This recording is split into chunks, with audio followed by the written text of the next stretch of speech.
আকাশবাণী খবর পড়ছি তিথি গাঙ্গুলি। এখনকার বিশেষ বিশেষ খবর হলো, প্রধানমন্ত্রী ফিনল্যান্ডের প্রধানমন্ত্রীর সঙ্গে আজ ভার্চুয়াল শীর্ষ সম্মেলনে বৈঠক করবেন। পশ্চিমবঙ্গে চতুর্থ পর্বের নির্বাচনের বিজ্ঞপ্তি জারির সঙ্গে মনোনয়নপত্র দাখিলের প্রক্রিয়া শুরু হয়েছে। দেশে এ পর্যন্ত 3,29,47,000-এরও বেশি মানুষের দেহে কোভিড টিকাকরণ সম্পন্ন হয়েছে। উত্তরাখণ্ডের হরিদ্বারে কুম্ভ মেলায় চিকিৎসা পরিষেবা ও জনস্বাস্থ্য ব্যবস্থাপনা সম্পর্কে পর্যালোচনার জন্য কেন্দ্র 3 সদস্যের দল পাঠিয়েছে। লোকসভার অধ্যক্ষ বলেছেন, কোন সংসদে পাশ হওয়া আইন এবং সার্বভৌম কোন রাষ্ট্রের অভ্যন্তরীণ বিষয় নিয়ে অন্য দেশের সংসদে আলোচনা হওয়া উচিত নয়। করোনা সংক্রমণ এড়াতে মাস্ক পরুন ও ঠিকভাবে পরুন, 2 গজ দূরে থাকুন, নিরাপদ দূরত্ব বজায় রাখুন, হাত ও মুখ পরিষ্কার পরিচ্ছন্ন রাখুন। আসছি বিস্তারিত খবরে। প্রধানমন্ত্রী নরেন্দ্র মোদী ও ফিনল্যান্ডের প্রধানমন্ত্রী সানা ম্যারিনের মধ্যে আজ ভার্চুয়াল শীর্ষ সম্মেলন অনুষ্ঠিত হবে। গণতান্ত্রিক মূল্যবোধ, স্বাধীনতা ও আন্তর্জাতিক নিয়ম মেনে চলার উপর ভিত্তি করে ভারত ও ফিনল্যান্ড উষ্ণ ও সৌহার্দ্যপূর্ণ সম্পর্ক বজায় রেখে চলে। ব্যবসা বাণিজ্য, বিনিয়োগ, শিক্ষা, উদ্ভাবন, বিজ্ঞান ও প্রযুক্তি, গবেষণা ও উন্নয়নের মতো ক্ষেত্রে দুটি দেশ নিবিড় সহযোগিতা বজায় রেখে চলে। সামাজিক বিভিন্ন চ্যালেঞ্জের মোকাবিলা করতে উভয় পক্ষ কৃত্রিম মেধা ব্যবহার করে যৌথভাবে কোয়ান্টাম কম্পিউটার নিয়ে কাজ করছে। টেলিযোগাযোগ, লিফট, যন্ত্রাংশ, পুনর্নবীকরণযোগ্য শক্তি সহ বিদ্যুৎ ক্ষেত্রে ভারতে প্রায় 100টি ফিনিশ সংস্থা সক্রিয়। অন্যদিকে তথ্য প্রযুক্তি, গাড়ির যন্ত্রাংশ, আতিথ্যের মতো বিভিন্ন ক্ষেত্রে প্রায় 30টি ভারতীয় সংস্থা ফিনল্যান্ডে সক্রিয় আছে।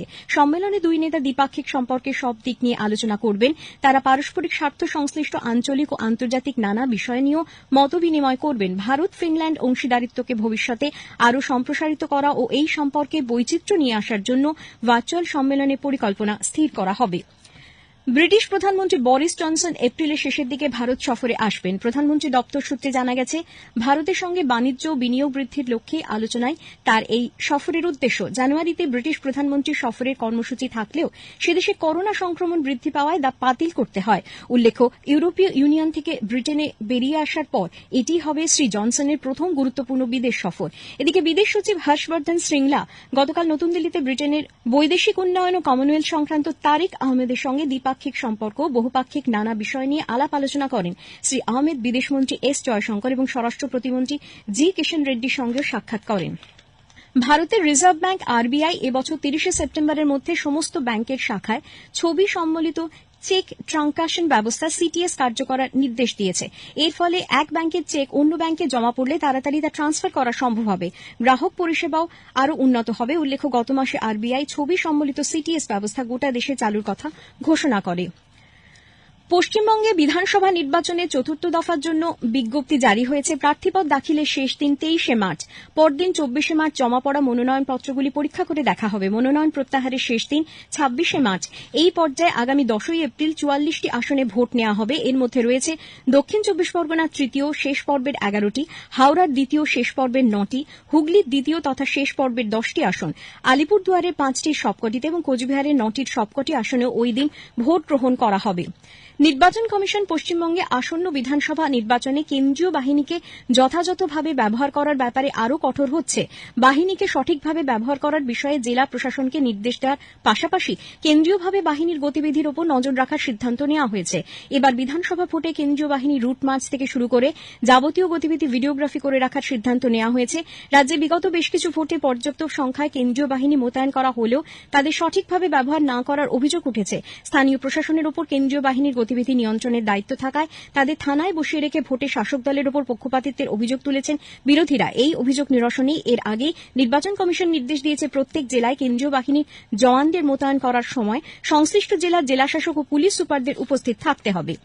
পশ্চিমবঙ্গে প্রথম দফার বিধানসভা নির্বাচনের জন্য প্রচার এখন তুঙ্গে। বিজেপির সর্বভারতীয় সভাপতি জগৎ প্রকাশ নাড্ডা বাঁকুড়ায়, দলের প্রবীণ নেতা প্রতিরক্ষা মন্ত্রী রাজনাথ সিং পশ্চিম মেদিনীপুরে, উত্তরপ্রদেশের মুখ্যমন্ত্রী যোগী আদিত্যনাথ পুরুলিয়া ও পশ্চিম মেদিনীপুরে এবং তৃণমূল কংগ্রেসের যুব সভাপতি সাংসদ অভিষেক ব্যানার্জি পুরুলিয়ায় দলীয় প্রার্থীদের সমর্থনে সভা করছেন। পুরুলিয়ায় এক জনসভায় শ্রী আদিত্যনাথ বলেছেন, বাংলা থেকে কংগ্রেসের বিদায় নিশ্চিত। বিজেপি বাংলাকে বিকাশের নতুন উচ্চতায় পৌঁছে দেবে বলেও তিনি দাবি জানিয়েছেন। তৃণমূল কংগ্রেস নেত্রী মুখ্যমন্ত্রী মমতা ব্যানার্জি বাঁকুড়ার মেজিয়ায় বলেছেন, তৃণমূল কংগ্রেসের শাসনকালে মানুষে মানুষে ভেদাভেদ করা হয় না। অসমীয় বিধানসভা নির্বাচনের প্রথম দফায় ভোট গ্রহণের আগে নির্বাচনী প্রচার জমে উঠেছে। বিজেপি নেতা কেন্দ্রীয় স্বরাষ্ট্রমন্ত্রী অমিত শাহ গতকাল গুয়াহাটিতে ভোট প্রচারে বলেন, অসমের ভাষা ও সংস্কৃতিকে একমাত্র বিজেপি রক্ষা করতে পারে।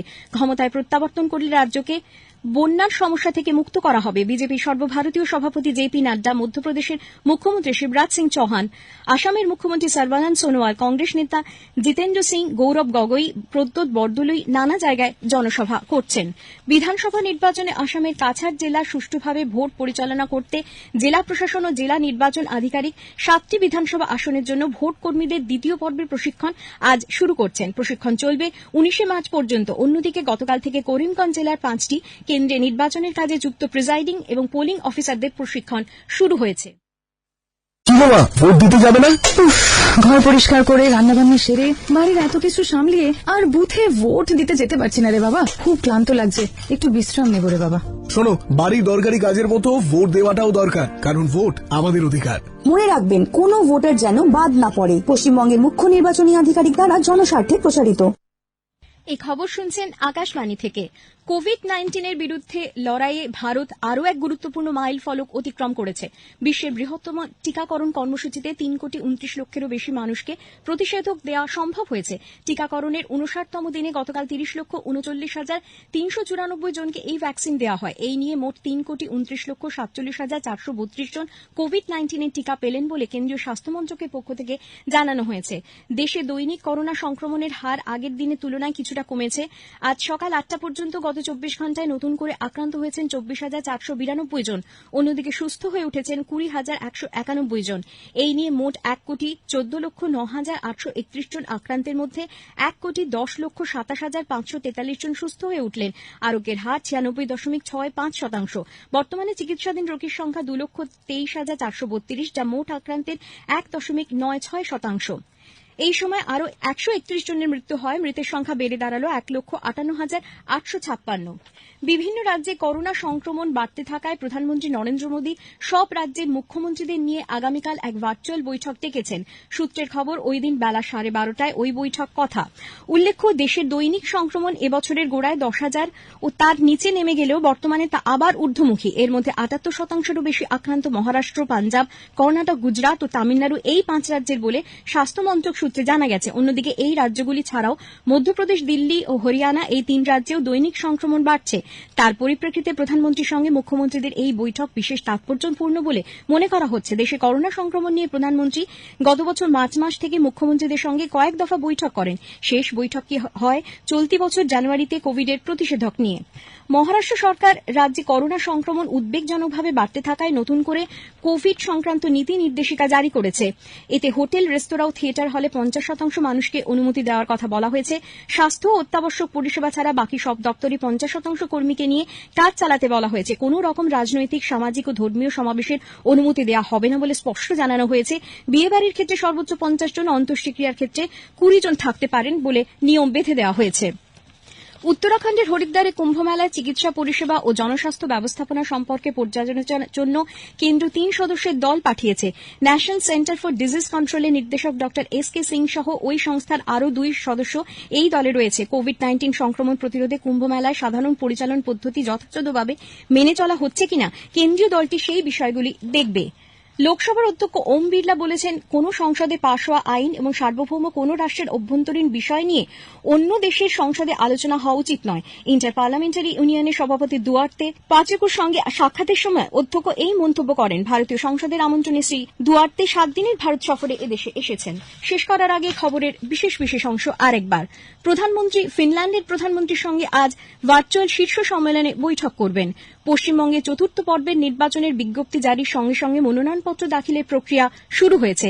দেশে এ পর্যন্ত 3,29,47,000-এরও বেশি মানুষের দেহে কোভিড টিকাকরণ সম্পন্ন হয়েছে।